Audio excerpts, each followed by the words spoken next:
Hariom. षडशीतितमोऽध्यायः। One में राजा ययाति की तपस्या और उन्हें स्वर्गलोक की प्राप्ति। वैशंपायन जी कहते हैं, जन्मेजय, इस प्रकार नहुषनंदन राजा ययाति अपने प्रिय पुत्र पुरु का राज्याभिषेक करके प्रसन्नता पूर्वक वानप्रस्थ मुनि हो गए। वे वन में ब्राह्मणों के साथ रहकर कठोर व्रत का पालन करते हुए फल मूल का आहार तथा मन और इंद्रियों का संयम करते थे। इससे वे स्वर्गलोक में गए। स्वर्गलोक में जाकर वे बड़ी प्रसन्नता के साथ सुखपूर्वक रहने लगे और बहुत काल के बाद इंद्र द्वारा वे पुनः स्वर्ग से नीचे गिरा दिए गए। स्वर्ग से भ्रष्ट हो पृथ्वी पर गिरते समय वे भूतल तक नहीं पहुंचे, आकाश में ही स्थिर हो गए, ऐसा मैंने सुना है। फिर यह भी सुनने में आया है कि वे पराक्रमी राजा ययाति मुनि समाज में राजा वसुमान, अष्टक, प्रतरदन और शिबी से मिलकर पुनः वहीं से साधु पुरुषों के संग के प्रभाव से स्वर्गलोक में चले गए। जन्मेजय ने पूछा, मुने, किस कर्म से वे भूपाल पुनः स्वर्ग में पहुंचे थे?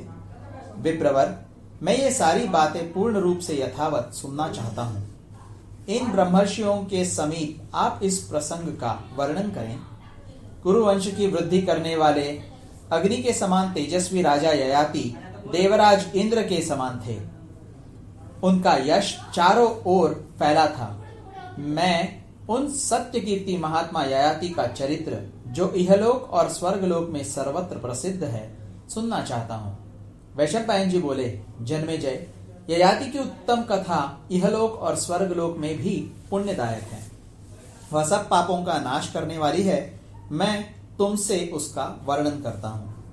नहुष पुत्र महाराज ययाति ने अपने छोटे पुत्र पुरु को राज्य पर अभिषेक करके यदु और अन्य पुत्रों को सीमांत मतलब किनारे के देशों में रख दिया।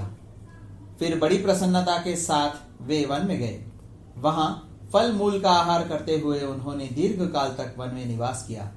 उन्होंने अपने मन को शुद्ध करके क्रोध पर विजय पाई और प्रतिदिन देवताओं तथा पितरों का तर्पण करते हुए वानप्रस्थाश्रम की विधि से शास्त्रीय विधान के अनुसार अग्निहोत्र प्रारंभ किया। वे राजा श्लोंछ वृत्ति का आश्रय ले यज्ञ शेष अन्न का भोजन करते थे। भोजन से पूर्व वन में उपलब्ध होने वाले फल मूल आदि हविष्य के द्वारा अतिथियों का आदर सत्कार करते थे। राजा को इसी वृत्ति से रहते हुए पूरे 1000 वर्ष बीत गए। उन्होंने मन और वाणी पर संयम करके 30 वर्षों तक केवल जल का आहार किया। तत्पश्चात वे आलस्य रहित हो 1 वर्ष तक केवल वायु पीकर रहे। फिर 1 वर्ष तक 5 अग्नियों के बीच में बैठकर तपस्या की। इसके बाद 6 महीनों तक हवा पीकर वे एक पैर से खड़े रहे। तदनंतर पुण्य कीर्ति महाराज ययाति पृथ्वी और आकाश में अपना यश फैलाकर स्वर्गलोक में चले गए।